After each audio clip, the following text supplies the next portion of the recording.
Hi, Marty. Hey Peter, how are you? Excellent. How are you? I'm good.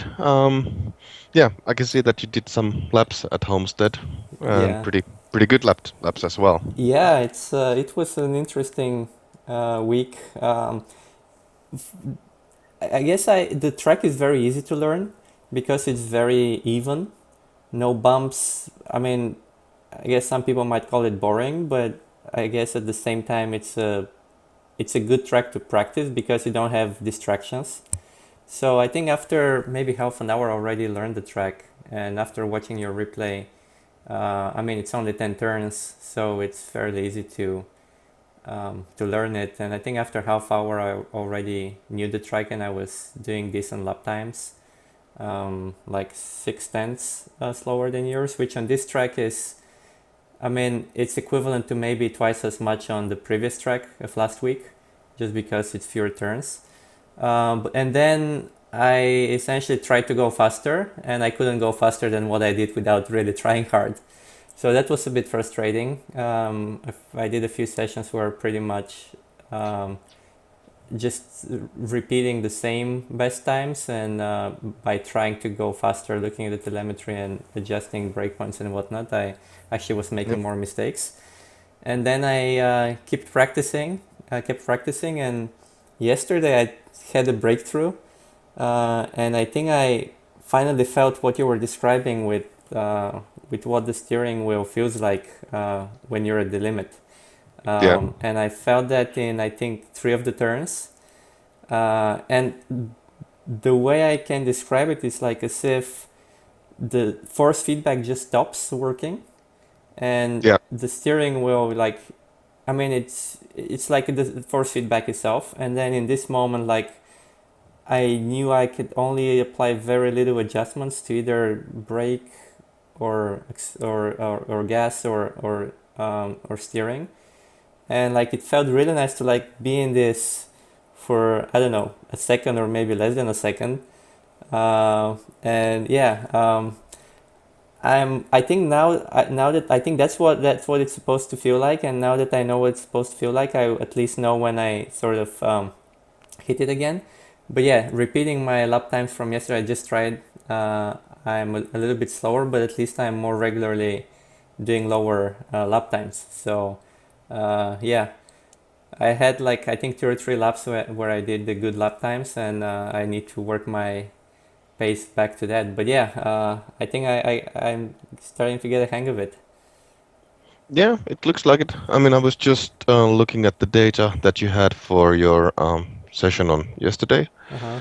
and yeah, the first laps were like I think 31 plus lap times, Mm-hmm. but I think I can even spot the place where you kind of picked up and noticed this the feedback and car behavior that we Mm-hmm. spoke last time, Mm-hmm. because suddenly you're like doing 30.8 each Yeah. lap.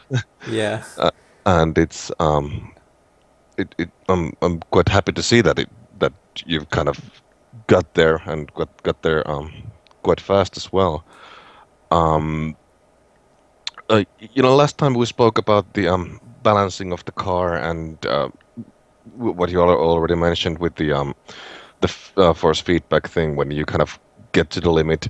Um, how did I'm mainly interested in the weight transfer and the use of brake and throttle to kind of affect the car balance. How did that work out for you? So I think so. David talked to me about it a few weeks ago, and I think whenever I tried it, I think I overdid it, and I didn't do it when I really had to be doing it. But I think the moment the car is in this state, then a very minor adjustment really makes a big difference, and I could feel that. So, for example, uh, the moment I guess the moment I see I'm clearing the apex, and I could very gently transition from end trail braking and apply a little bit of gas, and I could just continue like this smooth transition between the phases, and the car just kept going the same way. I mean, with Yeah, the same feel in the tires. So I don't know. I think it just I think just an extra level of smoothness to the inputs, and I guess somehow once you're in that mode, then you sort of know you have to be very gentle. Yeah, Um, and yeah, but I guess I don't always get into that mode. I don't know if it's maybe something in the setup, but yeah, I could definitely feel with the if essentially I say I'm not making the apex, I could apply just a little bit of throttle, and that would cause the car to go a little bit wider. So I guess once you're at the limit, you don't really steer with the steering wheel anymore, right? It's only the gas and the brake, mm, or not really. I I wouldn't go that far. I mean, in previous builds and maybe with some cars that you need to kind of drift a bit more, Mm-hmm. um, you would think that the steering wheel is only it is well a car like the I don't know currently, but like the Lotus 49 or whatever, like an old school car where you Mm-hmm. need to go the door handle first, you would like just give the car the direction to go with the steering wheel Mm-hmm. and then you would manage the whole little rest of the turn by throttle and brake, and Mm-hmm. it wouldn't really matter what you do with the steering wheel. Mm-hmm. Um, but with the current tires that we have, even with the Skip Barber, I mean I think they're kind of a mix between street and race Mm-hmm. tires. Mm-hmm. They allow some amount of slip, and but the fastest way is to actually drive it like on the rails. Mm-hmm. So no opposite lock or anything, not Mm-hmm. no throwing in the car Mm-hmm. in a basic corner. Yeah. Um, like for example, this track, the first I would say three turns or the combination of them, you might want to flick the car sideways at some point, Mm-hmm. depending on what you really what's your personal preference. How do you want Mm-hmm. to approach each Mm-hmm. corner? But I think I did it on the last turn of the sequence, where I just like more abruptly turn the wheel, so that I can turn in more and point the car so that I can be on the accelerator faster. But I yeah, think that unsettled the car a little bit, and I guess it's if I overdo it, I would go into a slide and would lose quite a bit of time. um, not necessarily in turn three because the right-hander, it has so much camber in it Uh huh. that you actually want to kind of throw the car in a way that um, you can use the camber and the kind of extra grip that is provided by the road camber Mhm. to stabilize the car. So you can just point the nose in, let it bite, and then Mhm. hit the throttle and Mhm. kind of just use the nose to position the car in a way Mhm. that so that you have the straightest line to the Mhm. exit. Mhm. Um, so that's certainly something that well, like you said, you did already, but Yeah.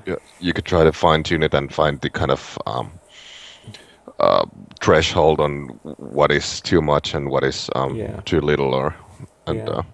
So I think now that I have a feel for this, I'm able to recognize when I do it right. But the question is, how do I repeat it consistently? Um, I think that still is a challenge. I guess once I'm sort of in the zone, and I think I need some time to work up to that pace, I'm able to do it. But like, what am I missing to be able to repeat it more consistently? track time. Track time. Yeah, I mean, there's not really a shortcut to getting really consistent with your lap times. I mean, I can see that you're able to put lap times within 2/10 when you're not making a mistake. So Mm-hmm. that is quite consistent. Mm-hmm. Um, but the thought process behind staying consistent is that at some level you should be evaluating what you are doing at every single moment, and Mm-hmm. basically after the corner you should have the idea of how did it go Mm-hmm. and what made the car tick, Mm-hmm. and that's just something that you could either could or should. That's my Mm-hmm. personal preference is that I should, but for some other people, it doesn't Mm-hmm. work that you kind of analyze your driving all the time. But Yeah. what I try to do is after turn, I evaluate what happened, what caused the car to do this and Mm-hmm. that, and were my inputs too smooth, too Mm-hmm. abrupt, Mm-hmm. too whatever I did differently Yeah. or accidentally, or if I just went wide, what caused it, and Mm-hmm. just kind of you don't like have to process too Yeah. much of that information. Just kind Mm-hmm. of one thing there and be done with it until Yeah. you approach the corner the next time, Yeah. and and the idea is to have a plan for each corner that okay, obviously you know your brake marks, you Mm-hmm. brake there, but you already should be thinking when you're approaching the brake mark that Mm-hmm. that should be like handled already. Mm-hmm. Uh, when you're on the brake mark, then you're already focusing on okay, this is how I'm going to turn into the corner, and when you're turning into the corner, then your mind is already at the phase of Mm-hmm. at least getting to the throttle or even the corner exit, depending Mm-hmm. Mm-hmm. on on on how you think those. But the basic idea is that you um, rather than react to what the car is doing, kind of give yourself and the car a plan that you're gonna Mm-hmm. go through with during a turn. Mm-hmm. And for me, I would say that when when um, when I'm in that phase of my driving, that I'm able to create a plan and follow it. Mm-hmm. Consistency will follow, and Mm-hmm. I will be able to Mm-hmm. notice setup changes a lot easier and so Mm-hmm. on. So what you're saying is I need to have a plan for when I brake, when I turn in, how much I need to know what the car should feel, and then at the end of the turn I should reevaluate and see did I do what I planned? Did it feel like it was supposed to feel? Looking at the delta bar, was it slower or faster? And use that just awareness for the next lap and Mm, decide if I should if I mean, are you actually changing your plan, or you just want to make sure that you're following the plan? I'm making sure that I'm following the plan. Okay, so. Obviously, when I'm kind of getting to know the track and the car, then Mm-hmm. I'm kind of evaluating different Mm-hmm. things on Mm-hmm. my driving. But at least these days, it doesn't take that long for me to realize kind of what is the Yeah. Yeah. at least decently Yeah. fast line and method of going through the turns. Mm-hmm. Obviously, when I'm looking for the last tenths, then Yeah. it's telemetry time. Mm-hmm. But Okay. So essentially, you're not trying to force your driving. You just know what you expect to do, and you're evaluating. You're reflecting on the turn and evaluating whether you did what the plan was. And yeah, then if you pretty much. didn't, just bringing that awareness, so that next time around, essentially, you give you don't. I guess you don't really try to overdrive by consciously trying to do. You just tell yourself, "Here's what I should be doing," and Yeah. then validating whether you did it or not, and sort of because everyone says, I mean, you and the other coaches, they say you at some point you have to be driving subconsciously, so you need to essentially sync some um, guidance to the subconsciousness, and I guess that's how you do it by just reflecting on what you did and whether it is what you had to do or not. Yeah, and also, I mean, I'm just a kitchen Mm-hmm. doctor, but basically, how the brain works when you learn something or when you do something, the brain creates these different connections, Mm-hmm. and the more you do that certain thing, the better and faster the connections will be. Mm-hmm. But also, when you think about doing that some certain thing, Mm-hmm.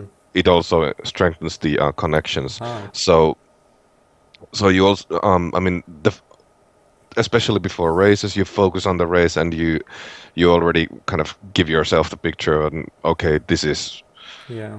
basically this is how I'm going to do the race. You don't think that oh, I don't know what's gonna happen, but you Yeah. just say to yourself, this is how I'm gonna do it, and Mm-hmm. that's it. And I And guess in the days before simulators, I mean, I've read how the racing drivers they actually visualize the whole lap and try to essentially replay it in real time. So I guess yep, that's an example of this, going through it in your mind and yeah, exercising those neural paths. yeah, and it's a viable technique in sim racing as well, especially in like qualifying situation where you need to nail one single lap. Uh huh. I highly recommend it, Uh huh. and it's quite fun Uh huh. when you just, especially when you're waiting for something and you don't have anything to do, you just Uh huh. take your cell phone, take spot stopwatch Uh huh. application. Uh huh. Imagine you're on the start to finish line, Uh huh. hit the start mark, and when you get within 1 or 2 seconds in a 1 minute 30 lap time Uh on huh. your kind of imaginary lap, then you can start to say to yourself that, okay, I have a kind of a clue on how this track works. Ah, okay. So essentially, you'd be able, you close your eyes and you visualize, Yeah, and then you tap the stop on the stopwatch and you check the lap time. yeah, Okay. exactly. Okay. So So, you actually do this? and not so much anymore. Uh huh. But it doesn't say mean that I shouldn't be doing it. Right. Actually, I should be doing it because Uh huh. um, basically every time when I've done that, Uh I've huh. done fairly well in qualifying. Uh huh. I still do before every qualifying run of mine. I do go through the lap at least once in Okay. my head, but I don't use the stopwatch Got it. because Got it. it's Okay. just kind of the stopwatch is kind of a challenge for yourself, while Yeah. you Yeah. Yeah. don't need in that pressure situation. You don't Yeah. need extra challenge Yeah. anymore. And before qualifying, you just bring up that memory so that essentially the neural paths are already warm Yeah, when you you're actually go ready. through. You're ready. You have a plan, and all that you need to do in that fast qualifying lap is to follow that plan. Yeah. Yeah. Yeah. And yeah, but that's I just want to raise the point of kind of evaluating the corner after the after Mm-hmm. driving through it. Um, you you don't want to kind of spend too much time Mm-hmm. when you kind of cross the exit curb or the exit curbing is ending. Mm-hmm. By then, you should already have the idea of what Right. happened. So, Yeah. i- I mean, if you don't understand what happened or why Mm-hmm. just move on Yeah. and try to figure it out next lap. If it doesn't then Mm-hmm. work out or a Mm-hmm. couple of laps, then check telemetry of what went wrong. Mm-hmm. Mm-hmm. Mm-hmm. Um, it's very common to sometimes pull out an Mm-hmm. amazing lap. Mm-hmm. And then you just look at the delta bar and wonder how on earth I can repeat this one. Mm-hmm. And then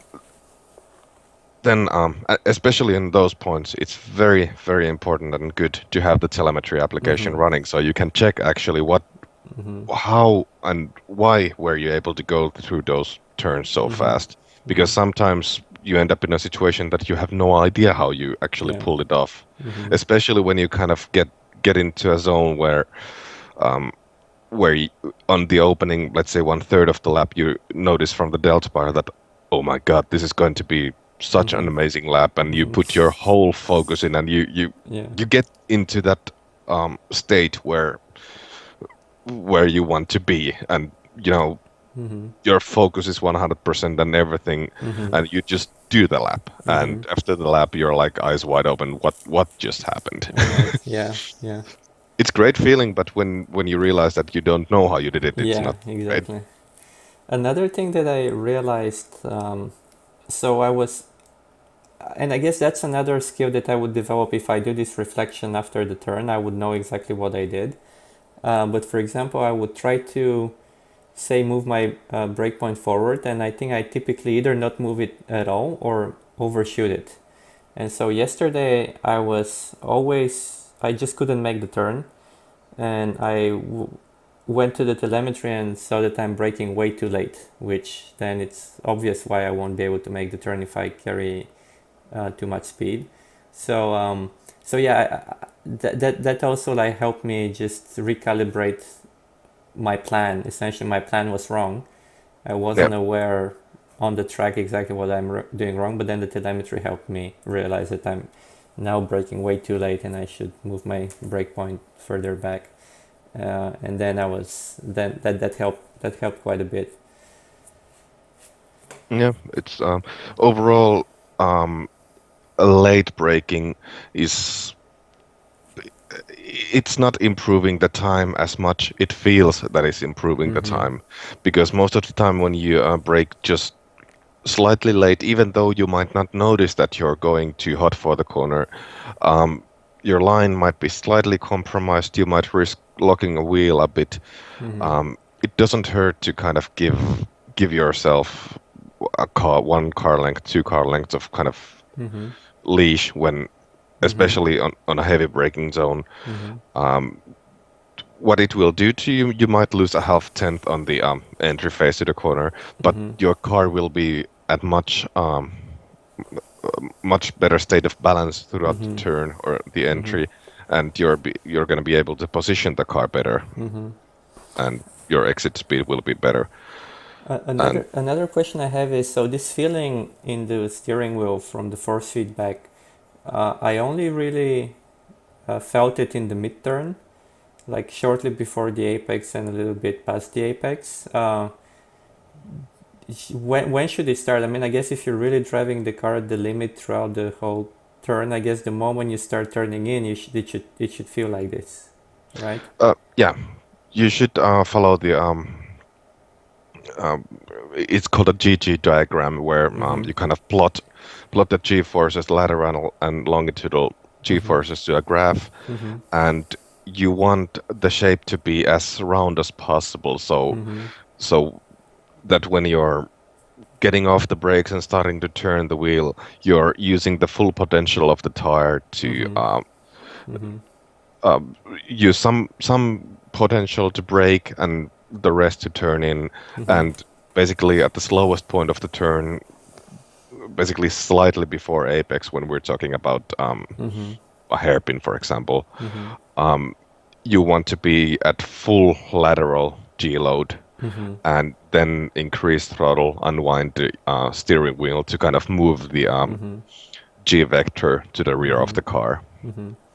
So from the point that you lift on the straight, you want to use the line and the speed through Mm-hmm. the following turns that you maximize what the car can do. Mm-hmm. So essentially, if I have the right feeling in the steering wheel throughout the entire turn, I know I nailed it completely, and there's probably no, I guess unless I change the line, there's no faster way around that turn. Yeah, yeah, pretty much. Okay. That's what the car is able to do in Yeah. that situation. Okay. I mean, if you go any faster, then the tire slip angle will just increase, Mm-hmm. and the total grip available will drop. Mm-hmm. There are some instances where you kind of might want to overdrive the car, like we mentioned earlier, Mm-hmm. the turn 3 at Homestead, where you might want to flick the car in. Mm-hmm. Um, at Spa, there's this one unnamed corner. It's just after Le Comps. Uh, if you remember the kind of long downhill 180-degree turn, Mm-hmm. Mm-hmm. medium speed. Mm-hmm. In that kind of turn, one option is to treat it as a double apex, Mm-hmm. and on the entry phase, you might want to just put the car into quite significant kind of an understeering condition by applying quite a large amount of steering input and Mm-hmm. do whatever you can to slow the car down Mm-hmm. on when you basically hit the first apex, Mm-hmm. and then once you're past that, then just unwind the steering wheel, get to the situation where you have just maximum lateral G load, Mm-hmm. keep it there, point the car to the next apex, and exit Mm-hmm. the turn. Mm-hmm. But those are really the kind of fine tuning of things, and Mm-hmm.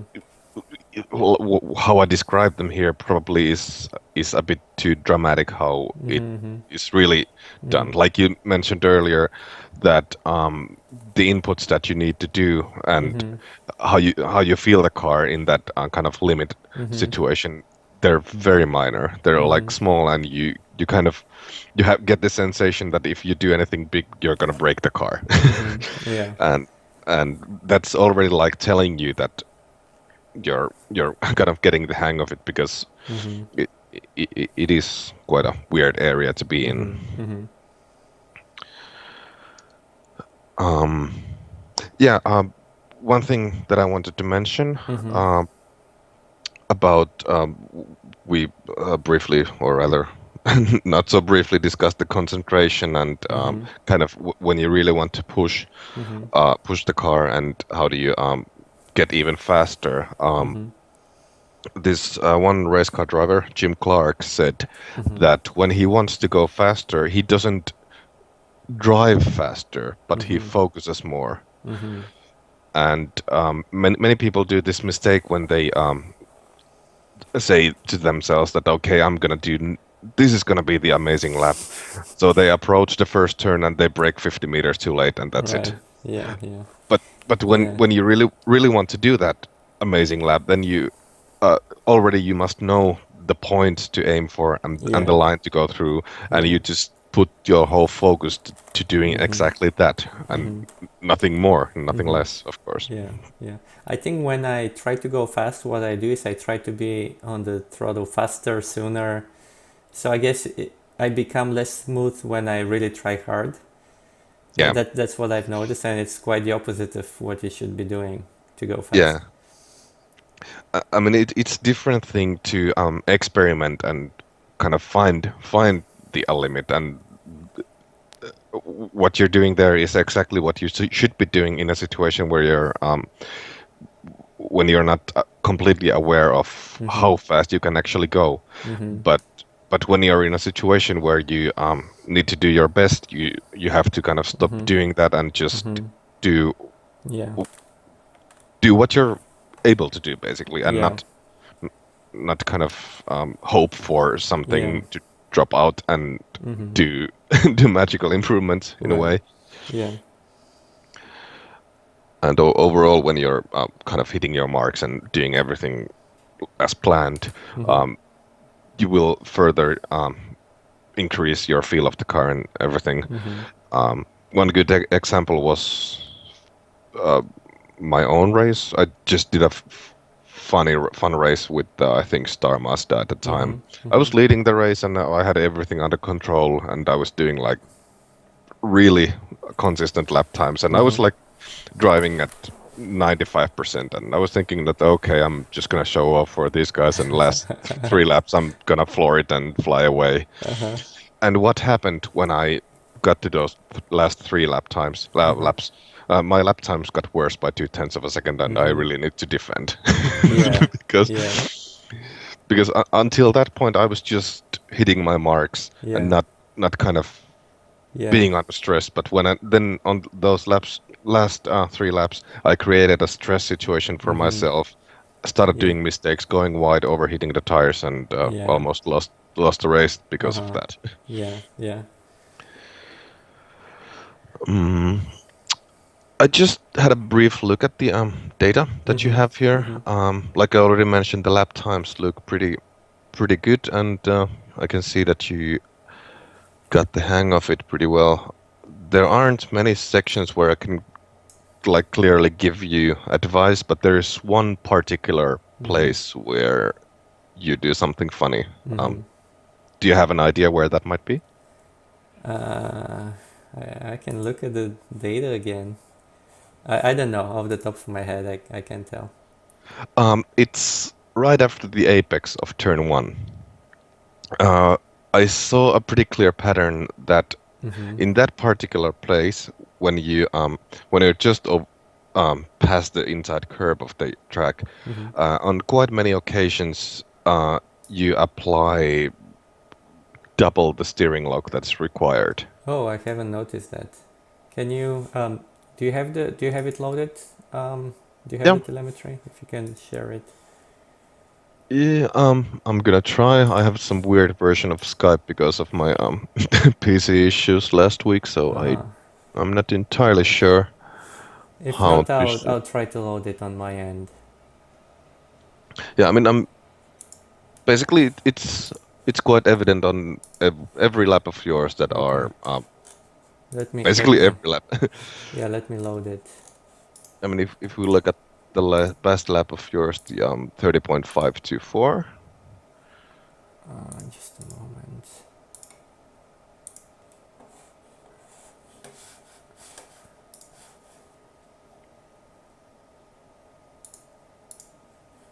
Okay, so I loaded it. Which one is this?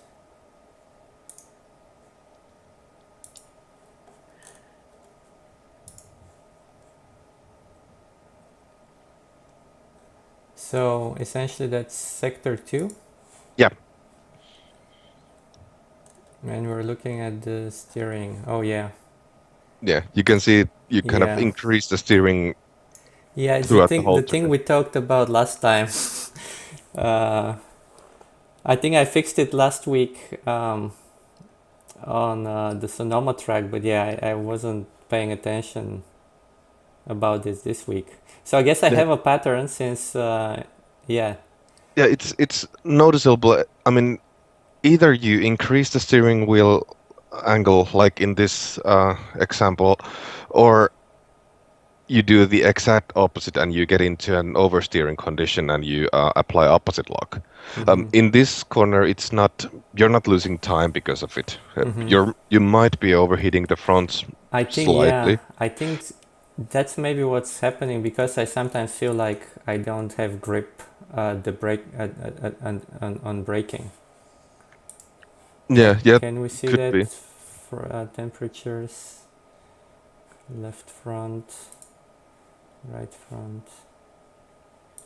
Yeah, like 20 degrees centigrade Yeah, difference. that's a lot. Yeah. But yeah, like I said, it's not um, you're not losing much time because of that. Mm-hmm.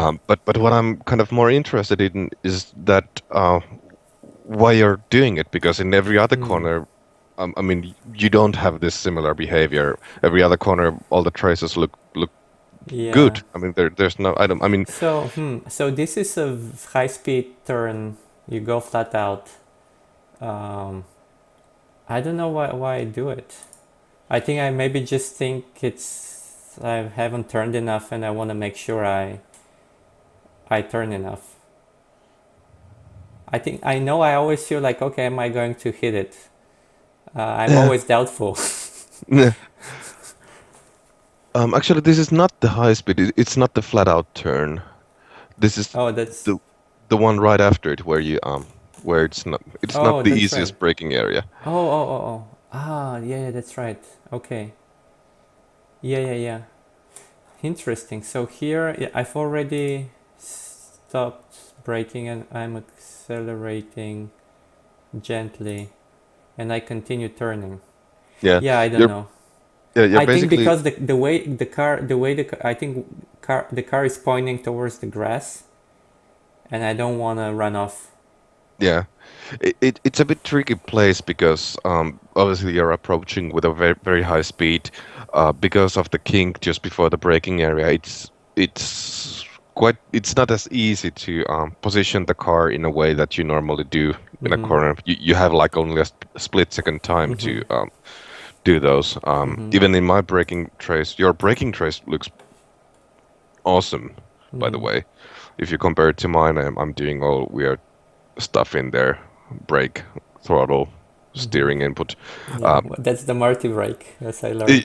yeah, exactly.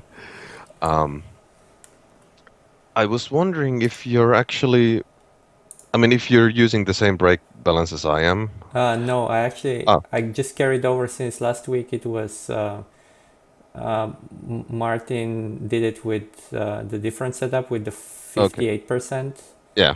Okay. bias. So I just carried it over. I didn't even think about changing it. Yeah. He suggested actually when was it when I had a session with him last maybe 2 weeks ago. He suggested that in one of the turns I was locking the rear tires, and he suggested if I change the balance that could help. So I don't think that the changing the balance helped very much. but still, I think he thought that essentially you're dynamically changing the bias, Yeah. and he thought that if I'm not using this technique, it would make sense to actually change the brake Yes. bias a little bit. Yes. Yes. That's totally correct. I was just wondering. I mean, I mean, if you were to use the brake bias that I'm using, Mm-hmm. um, the kind of increased steering angle could be due to you Mm. making the car understeer kind of subconsciously. Mm. But No, that I think okay. now that I know, I was confused initially. I thought it was the previous turn, but I just always feel like I'm not gonna be able to make the turn, and Yeah. see how I'm running, almost running off the track, and I'm going towards the curb. So I think I just do this because I think it would help me make the turn. And I don't Yeah. know if I lose some speed, if I scrub off some speed as a result of this. Not really. Not really. It's yeah. It's just kind of I mean, like I said, you're not losing time, Mm-hmm. at least here. But when you're entering the next corner, which is really close Mm-hmm. close to this one, you already your car will be a bit more understeery than it would be with the Yeah. fronts at correct temperature. But the So reason this, go ahead. the reason I want to highlight this is that this is something that you should kind of work on Mm-hmm. in order to not do it elsewhere. I mean, Mm-hmm. like I said, you're not doing it on any other turns of this track, Yeah. but what I'm trying to say is that on some track, if you do something Yeah. like this on a turn that is leading to a long straight, Yeah. that will cost a lot of time. Yeah. So kind of pay attention to that, Yeah. and Yeah. So the it, type of turn we discussed it last week was it's again a wide radius, high speed, and yeah, I think what I changed is I kept reminding myself to keep fixed um, lock once I commit to the turn, essentially not change the steering lock anymore. yeah, And then what that caused me to do is if I saw I was running off track, otherwise that meant I had to set up the turn differently. So it changed. I had to change my entry so that I don't change my steering lock. So I don't know. Maybe there's two options. I either incorrectly think that I would run off track if I don't do this, and maybe I'll just be fine. So I can experiment and try to see if I'm staying on track. And the other is maybe we have to look at my line. Maybe my line is. Uh, yeah. So see, my line is. I went in a little bit more. I took a more narrow line compared to you. yeah. So maybe I do need the extra steering lock to stay on track. So I think what I would have to do is maybe change my entry a little bit. Mm, not necessarily. I mean, No? the difference is about half a meter on entry. Mm-hmm. It's something, but it's uh, I wouldn't. I would more kind of be focusing on what you do on your with your brake and throttle. Mm-hmm.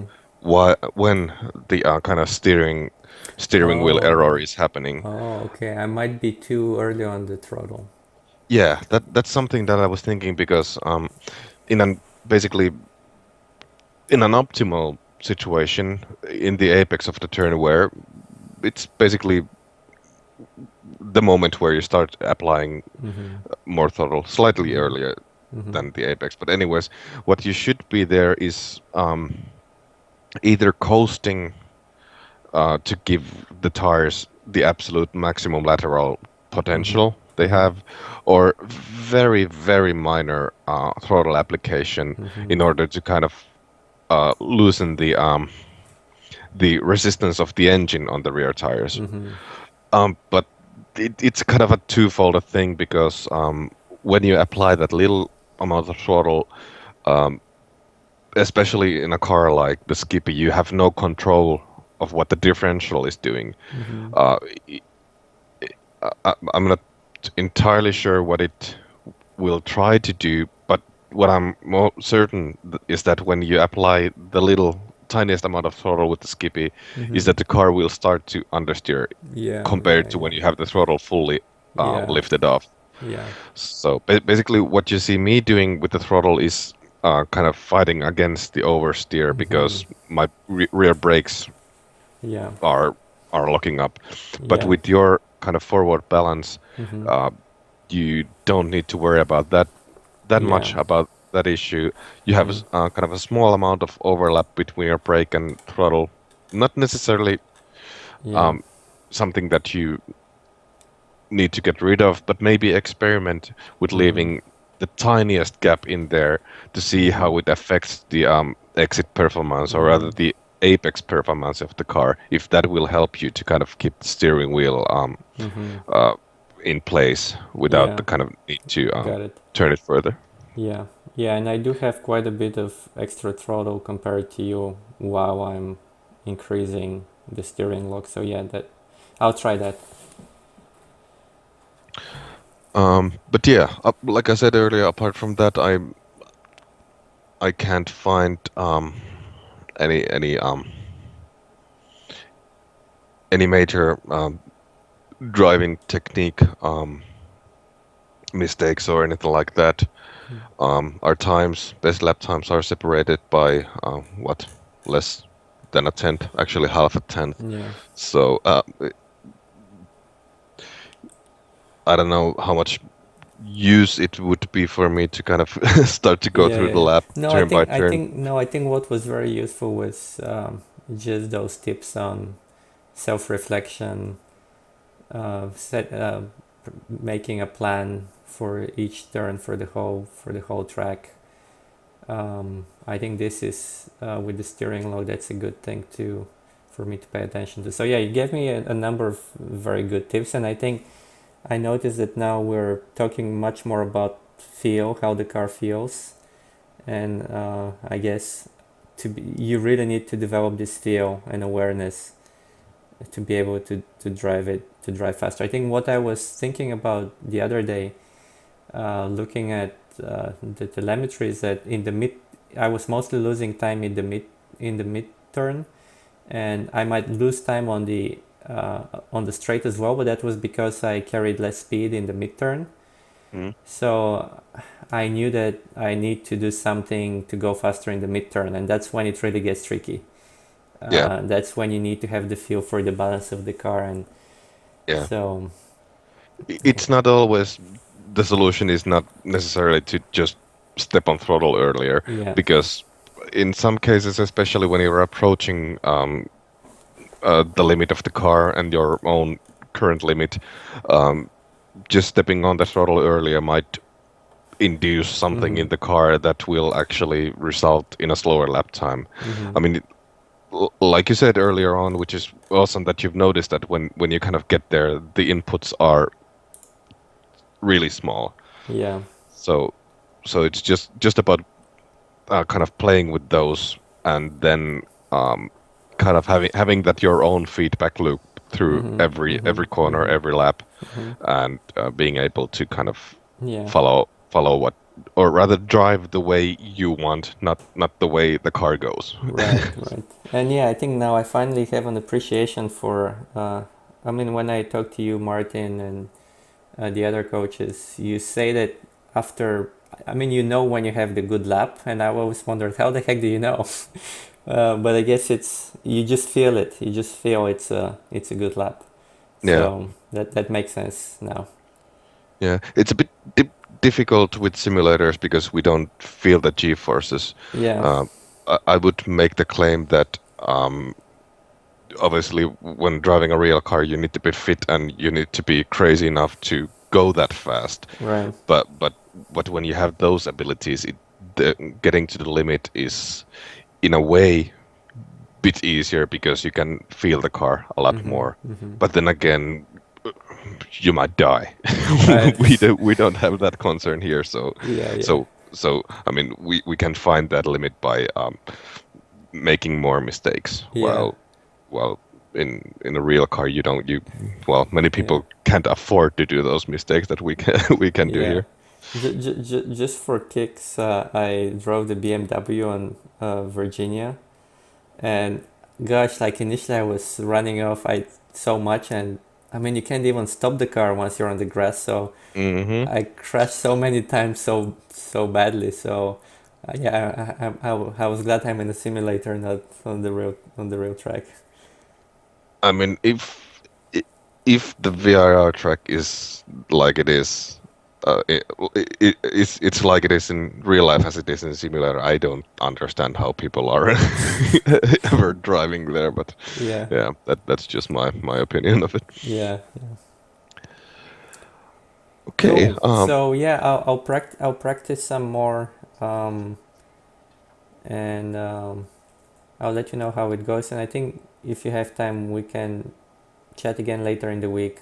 See if I'm able to reproduce the fast lap times, and Yeah, yeah, maybe yeah, for sure. you'll be able to give me some additional tips. Yeah. Hopefully. I think on Friday you'll be doing faster lap times than I am, so Well, we'll maybe see. I hope so, but maybe you'll have some tips for me by then. So, uh, but that would be anyways, too good to be true. All right, cool. yeah, Thanks a lot, yeah, Marty. yeah, Talk good to you talking with soon. you.